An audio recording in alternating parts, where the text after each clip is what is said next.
अपन पढ़ रहे थे ख्याति के मूल्यांकन की विधियाँ, जिसमें मैंने आपको बताई थी सबसे पहले वर्षों के क्रय विधि। वर्षों के क्रय विधि में अपन ने पढ़ा था कि औसत लाभ विधि, औसत लाभ में सरल औसत लाभ, भारित औसत लाभ और अधिलाभ, इसके बारे में आपने पढ़ा था। उसके बाद में ये जो है वो आपका फर्स्ट टॉपिक है वर्षों की क्रय विधि। इसके अंदर आपका जो सेकंड पॉइंट आता है वो आपका आता है पूंजीकरण विधि। तो आपका जो सेकंड पॉइंट है इसके अंदर वो आपका है पूंजीकरण विधि, जिसको आप कैपिटलाइजेशन रेशियो भी बोलते हैं या कैपिटलाइजेशन मेथड बोलते हैं। इसके अंदर आपके दो मेथड काम में लिए जाते हैं, औसत लाभों की पूंजीकरण विधि या अधिलाभों की पूंजीकरण विधि। औसत लाभों की पूंजीकरण विधि में औसत लाभ के आधार पर ख्याति निकाली जाती है और अधिलाभ की पूंजीकरण विधि में अधिलाभ के आधार पर सुपर प्रॉफिट के आधार पर आपकी ख्याति निकाली जाती है। उसके फॉर्मूले हैं औसत लाभ की पूंजीकरण विधि। औसत लाभ की पूंजीकरण विधि मतलब कि पूंजीकरण विधि से औसत लाभ के आधार पर ख्याति निकालना है, तो उसके अंदर ख्याति निकालने का फॉर्मूला हो जाएगा औसत लाभ मल्टीप्लाई 100 डिवाइडेड बाय सामान्य प्रत्याय की दर। इसके अंदर अगर आपको क्वेश्चन में दे रखा है कि अधिलाभ की पूंजीकरण विधि के आधार पर आपको निकालनी है, तो आपका फॉर्मूला हो जाएगा अधिलाभ मल्टीप्लाई 100 डिवाइडेड बाय सामान्य प्रत्याय की दर। औसत लाभ निकालने का फॉर्मूला मैंने आपको बताया था कि total profit upon number of years. अधिलाभ निकालने का मैंने बताया था average profit minus normal profit. Average profit में से अगर आप नॉर्मल प्रॉफिट को माइनस कर दोगे तो आपका सुपर प्रॉफिट आएगा। तो इसका फॉर्मूला हो जाएगा सुपर प्रॉफिट डिवाइडेड बाय सामान्य प्रत्याय की दर, जिसको आप बोलते हो नॉर्मल रेट ऑफ रिटर्न, और आप 100 से इसको मल्टीप्लाई कर दोगे। तो ये आपकी है पूंजीकरण विधि। पूंजीकरण विधि में आपके दो मेथड है, औसत लाभ और अधिलाभ, दो काम में लिए जाते हैं। इस मेथड को समझने के लिए आपकी बुक का क्वेश्चन नंबर 8 दे रखा है, जिसके अंदर आपको दिया हुआ है कि एक फर्म की पूंजी 1,80,000 रुपये है। फर्म की पूंजी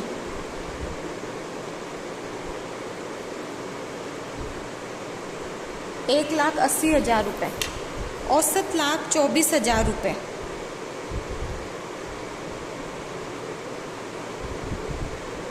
और नॉर्मल रेट ऑफ रिटर्न जो आपको क्वेश्चन में दे रखी है वो है 12%, 12%। तो आपको पूंजीकरण विधि से ख्याति निकालनी है। तो आपको क्वेश्चन में दे रखा है औसत लाभ और आपको दे रखी है फर्म की पूंजी। तो आप औसत लाभ की पूंजीकरण विधि के आधार पर ख्याति की गणना करोगे, जिसका फॉर्मूला आपका है औसत लाभ मल्टीप्लाई 100 डिवाइडेड बाय सामान्य प्रत्याय की दर। तो आप यहाँ पे औसत लाभ दे रखा है 24,000, तो आप लिखोगे 24,000 मल्टीप्लाई 100 डिवाइडेड बाय 12, क्योंकि आपको नॉर्मल रेट ऑफ रिटर्न दे रखी है 12। तो इससे आपकी जो गुडविल है इसके अकॉर्डिंग आपका आ जाएगा 2 लाख। 2 लाख आपका आ गया। आपको फर्म की पूंजी जो है वो आपको दे रखी है 1,80,000। तो आपकी जो गुडविल है वो हो जाएगी, जो औसत लाभ की पूंजीकरण विधि से आपने जो मेथड से निकाला है अमाउंट, वो लिखोगे 2 लाख। फिर अगर आपको क्वेश्चन में फर्म की पूंजी दे रखी है जो कि आपको दे रखी है 1,80,000, उसमें से आप इसको माइनस कर दोगे तो 20,000 के आपके पास में क्या आ जाएगी, गुडविल आ जाएगी। तो इसके अकॉर्डिंग आप कह सकते हो कि जो ख्याति है वो आप कैसे निकालोगे। ख्याति निकालने का फॉर्मूला हो जाएगा लाभों का पूंजीकृत मूल्य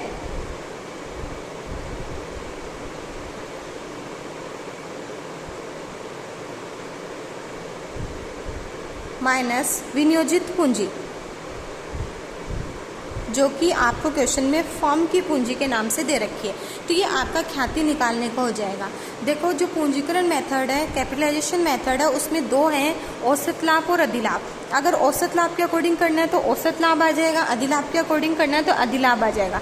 इसके अकॉर्डिंग आपको निकालना है लाभों की पूंजीकृत मूल्य। लाभों का पूंजीकृत मूल्य निकालने के बाद में क्वेश्चन में आपको देके रखेगा विनियोजित पूंजी। इस विनियोजित पूंजी को आप माइनस कर दोगे तो आपके पास में क्या आ जाएगा, गुडविल आ जाएगा।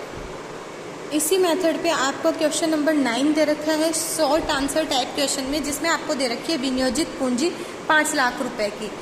वार्षिक वेतन, प्रत्येक साझेदार का वार्षिक वेतन दे रखा है 8,000 रुपये, जिसमें आपको 2 साझेदार दे रखे हैं, 2 पार्टनर दे रखे हैं। उसके बाद में उनका औसत लाभ दे रखा है 80,000 रुपये और नॉर्मल रेट ऑफ रिटर्न आपकी दे रखी है 10%। आपको औसत लाभ दे रखा है, लेकिन आपको सुपर प्रॉफिट के अकॉर्डिंग पूंजीकरण विधि से ख्याति की गणना करनी है।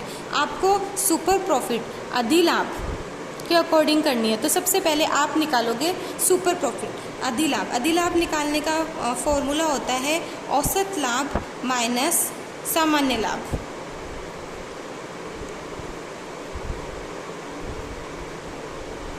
औसत लाभ जो है वो आपको क्वेश्चन में दे रखा है 80,000।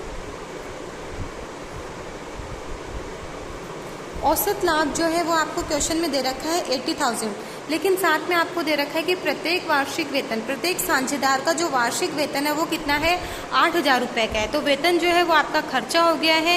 असामान्य खर्चा, हानि, लाभ और आय का एडजस्टमेंट करना मैंने आपको बताया था।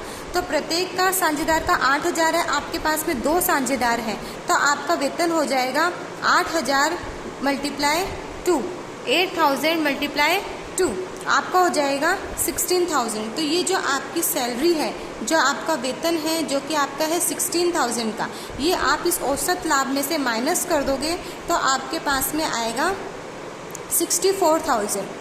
64,000 जो है वो आपके पास में क्या आ जाएगा, एवरेज प्रॉफिट। एवरेज प्रॉफिट आपका आया है 64,000। आपका फॉर्मूला होता है average profit minus normal profit. तो अब आपको निकालना है नॉर्मल प्रॉफिट। नॉर्मल प्रॉफिट का फॉर्मूला होता है capital employed multiply normal rate of return. Capital employed आपको दे रखी है 5 लाख रुपए की, उसके बाद में नॉर्मल रेट ऑफ रिटर्न है वो आपको दे रखा है 10%। तो आपका जो नॉर्मल प्रॉफिट है वो आपके पास में आ जाएगा 50,000 का, 50,000 का। आपने एवरेज प्रॉफिट निकाल लिया, नॉर्मल प्रॉफिट निकाल लिया, तो आप निकालोगे सुपर प्रॉफिट। सुपर प्रॉफिट का फॉर्मूला है average profit minus normal profit, औसत लाभ माइनस सामान्य लाभ, जो कि आपने निकाला है 64,000 माइनस का 50,000, जो आपका आएगा 14,000। 14,000 का आपके पास में आया है सुपर प्रॉफिट। उसके बाद में आपने इसका फॉर्मूला पढ़ा है सुपर प्रॉफिट से अधिलाभ गुना 100 बटा सामान्य प्रत्याय की दर। अधिलाभ जो है वो आपका आया है 14,000 गुना 100 बटा सामान्य प्रत्याय की दर आपकी है 10। तो आपके पास में जो गुडविल है वो आपके आ जाएगी 1,40,000 की गुडविल आ जाएगी। इसके अंदर विनियोजित पूंजी को आप माइनस नहीं करोगे, क्योंकि आपने सामान्य लाभ निकाला है वो विनियोजित पूंजी के अकॉर्डिंग निकाला है, और आपने जो औसत लाभ है उसमें से असामान्य व्यय को घटा दिया है। तो आपके पास में जो गुडविल आएगी वो फ्रेश आएगी, इसमें से विनियोजित पूंजी को आपको माइनस नहीं करना है। इसके अकॉर्डिंग आपका ये 9 का क्वेश्चन हुआ है। आपने जो गुडविल का मूल्यांकन का पढ़ा है उसमें फर्स्ट था वर्षों की क्रय विधि, सेकंड आपने पढ़ा है पूंजीकरण विधि, थर्ड आपके पास में आती है गुप्त या अनुमानित ख्याति या फिर छिपी हुई ख्याति। क्या बोला, गुप्त, अनुमानित या फिर इसको बोल सकते हैं छिपी हुई ख्याति।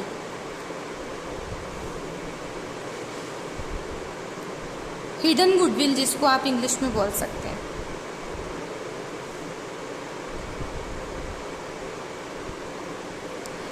गुप्त, अनुमानित या फिर छिपी हुई ख्याति को निकालने के लिए फर्म की ख्याति जो निकालोगे उसका फॉर्मूला होता है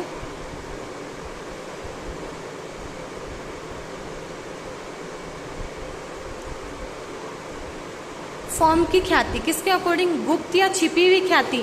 अब आपको कैसे पता चलेगा कि इसमें गुप्त या छिपी हुई ख्याति है, तो आपको क्वेश्चन में कुछ भी नहीं दे रखा होगा, कोई नॉलेज नहीं होगा, ये दिया होगा कि पार्टनर्स हैं, नया पार्टनर साझेदारी फर्म में प्रवेश करता है, वो पूंजी लेकर के आता है, तो उसकी ख्याति ज्ञात करो। आपको बोला है कि अगर आपका नया जो पार्टनर है वो पूंजी लेकर के आया हो और पूछा है कि ख्याति निकालो, तो वो आपकी गुप्त ख्याति है, छिपी हुई ख्याति है। उसको निकालने के लिए सबसे पहले आप फर्म की कुल पूंजी निकालोगे, फर्म की कुल पूंजी निकालोगे। इस कुल पूंजी में से पुराने साझेदारों की समायोजित पूंजी को माइनस कर दोगे, पुराने साझेदारों की समायोजित पूंजी, और जो नया साझेदार पूंजी लेकर के आया है उसको माइनस कर दोगे, तो नए साझेदार की पूंजी। तो आपकी फर्म की ख्याति निकालना है। अगर आपको कोई इन्फॉर्मेशन नहीं दे रखी है तो कुल पूंजी में से पुराने साझेदारों की समायोजित पूंजी और नए साझेदारों की पूंजी को माइनस करके आप फर्म की ख्याति निकालोगे। अब सबसे पहले बात आती है फर्म की कुल पूंजी कैसे निकालोगे।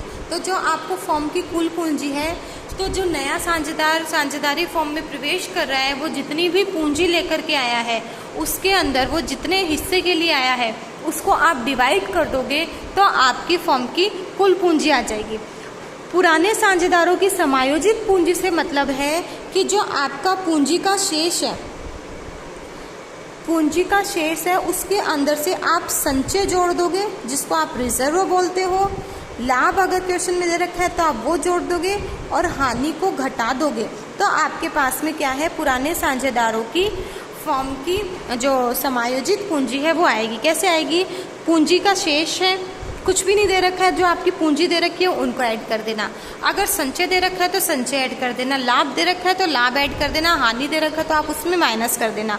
और नए साझेदार की पूंजी आपको क्वेश्चन में दे के रखेंगे कि वो इतनी पूंजी के लिए आया है। तो इसके लिए आपको question number 10 short answer type question number 10। Question number 10 में आपको दे रखा है कि दो पार्टनर हैं x और y, जिसमें x की पूंजी है 30,000, y की पूंजी है 25,000।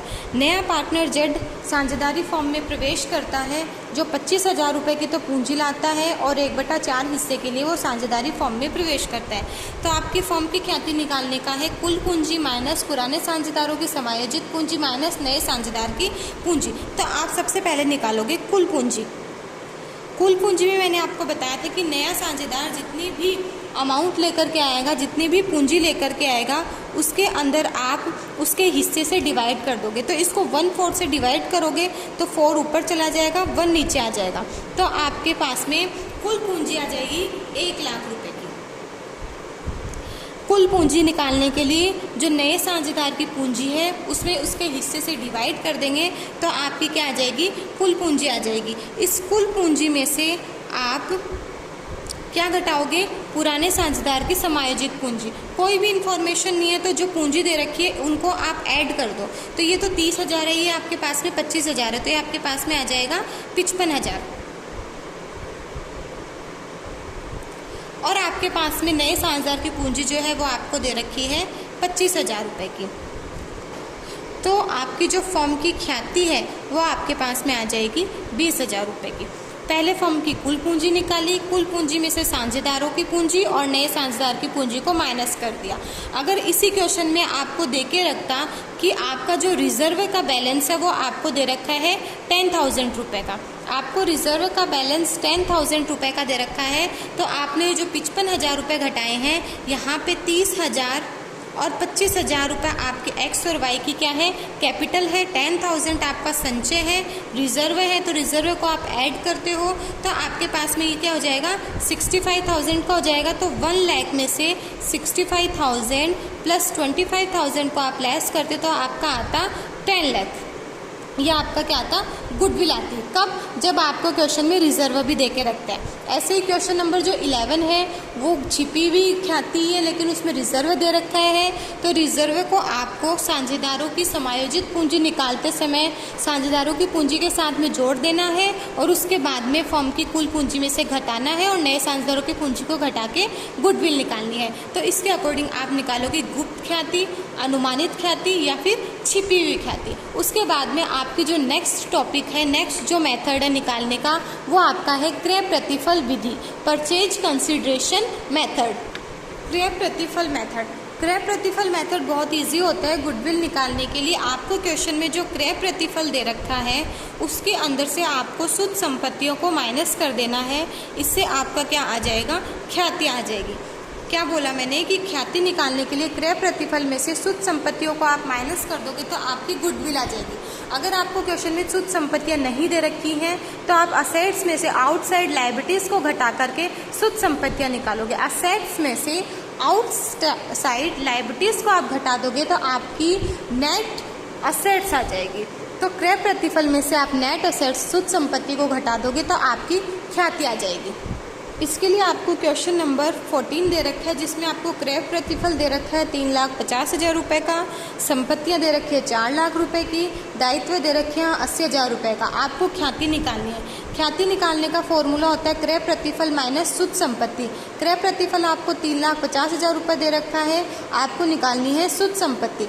शुद्ध संपत्ति के लिए मैंने आपको बताया था कि संपत्ति में से बाहरी दायित्व को अगर आप घटा दोगे तो आपके पास में क्या आएगी, शुद्ध संपत्ति आएगी। तो सबसे पहले आप इसके अंदर निकालोगे शुद्ध संपत्ति, जो कि आपको जो असेट्स दे रखी है वो दे रखी है 4 लाख रुपए की, और आपको लायबिलिटीज दे रखी है वो आपको दे रखी है 80,000 की। 4 लाख में से 80,000 घटाओगे तो 3,20,000 आपकी आ जाएगी शुद्ध संपत्ति। अब क्रय प्रतिफल में से अगर आप शुद्ध संपत्ति को माइनस कर दोगे तो आपकी क्या आ जाएगी, गुडविल आ जाएगी। क्रय प्रतिफल आपको दे रखा है 3,50,000 माइनस 3,20,000, जो कि आपको दे रखा है संपत्ति। तो आपके पास में 30,000 की गुडविल आ जाएगी। ये जो मेथड है वो है क्रय प्रतिफल विधि। क्रय प्रतिफल विधि के अकॉर्डिंग आपको गुडविल कैसे निकालनी है, तो इसके लिए फॉर्मूला होता है क्रय प्रतिफल माइनस शुद्ध संपत्ति। तो आप इसको इस तरीके से करोगे। उसके बाद में आपका एक लास्ट मेथड बचता है गुडविल को निकालने का, गुडविल का मूल्यांकन करने का। ये लास्ट मेथड है जो आपका आता है वार्षिकी विधि, एन्युटी मेथड। वार्षिकी विधि से गुडविल निकालने का फॉर्मूला होता है super profit multiply present value of annuity. Super profit निकालने का मेथड आपको पता है, average profit minus normal profit. Present value of annuity, present value of annuity क्या तो आपको क्वेश्चन में देख के रखेंगे। अगर आपको एन्युटी की प्रेजेंट वैल्यू क्वेश्चन में नहीं दे रखी है तो उसके लिए एक फॉर्मूला होता है, उसकी आपको वैल्यू निकालनी होती है। उससे आप एन्युटी की प्रेजेंट वैल्यू निकाल सकते हैं, जो कि आपका होता है 1 minus 100 divide by 100 plus R की power n divided by R upon 100। इसके अंदर आर जो होता है वो तो आपका होता है रेट, और n जो होता है वो आपका होता है टाइम, पीरियड टाइम, जो कि आपको दोनों क्वेश्चन में दे के रखेंगे।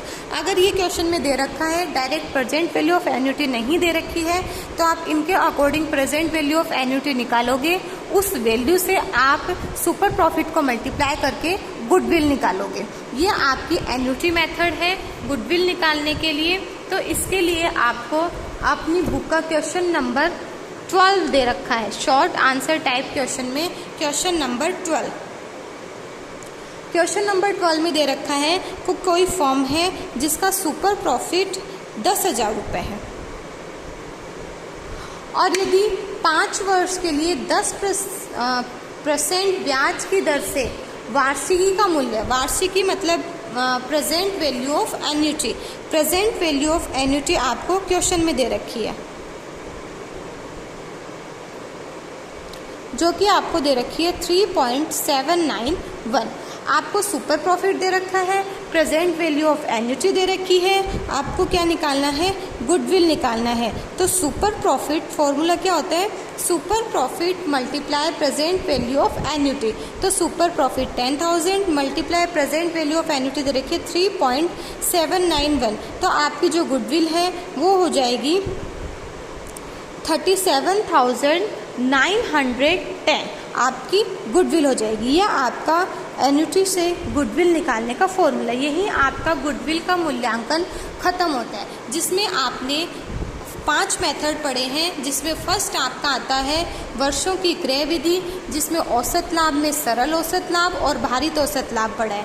फिर वर्षों की क्रय विधि के जो लाभ है उसमें एक तो है औसत लाभ विधि और आपका दूसरा है अधिलाभ विधि, अधिलाभ आधार के अकॉर्डिंग निकालना। उसके बाद में आपका जो है वो सेकंड मेथड आता है पूंजीकरण विधि।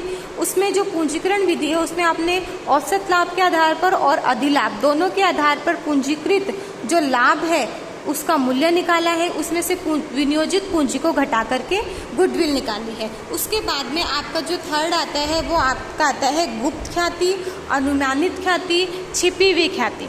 इसमें फर्म की कुल पूंजी में से पुराने साझेदारों की समायोजित पूंजी और नए साझेदारों की पूंजी को घटा के गुडविल निकाली जाती है। कुल पूंजी जो है वो नए साझेदार की पूंजी में उसके हिस्से का भाग दे करके, जो हिस्से का भाग देंगे तो ये ऊपर चला जाएगा, इससे कुल पूंजी निकालेंगे। और समायोजित पूंजी जो निकालनी है वो जो इनकी कैपिटल है पुराने साझेदारों की, उसमें से संचय और लाभ को जोड़ देंगे और हानि को घटा करके आप समायोजित पूंजी निकालोगे और नए साझेदारों की पूंजी को घटा करके आप ख्याति की गणना करोगे। उसके बाद में फोर्थ मेथड आता है क्रय प्रतिफल विधि। ये आपका सबसे इजी मेथड है। इसमें क्रय प्रतिफल में से शुद्ध संपत्तियों को घटाकर आप ख्याति निकालोगे। क्रय प्रतिफल आपको क्वेश्चन में दे के रखेंगे, शुद्ध संपत्ति भी देख के रखेंगे। अगर नहीं दे के रखी है तो संपत्तियों में से बाहरी दायित्वों को घटा करके आप शुद्ध संपत्ति निकालेंगे और क्रय प्रतिफल में से वो घटा करके आप ख्याति निकालेंगे। लास्ट आपका आता है एन्युटी मेथड, वार्षिकी विधि। इसका फॉर्मूला होता है super profit multiply present value of annuity. Super profit आपको निकालना आता है, एन्युटी आपको क्वेश्चन में दे के रखेंगे। अगर एन्युटी आपको क्वेश्चन में नहीं दे के रखी है तो आप इस फॉर्मूले से एन्युटी का निकालोगे और सुपर प्रॉफिट से मल्टीप्लाई करके आप गुडविल की वैल्यू निकालोगे। ये आपका है ख्याति का मूल्यांकन, वैल्यू ऑफ गुडविल।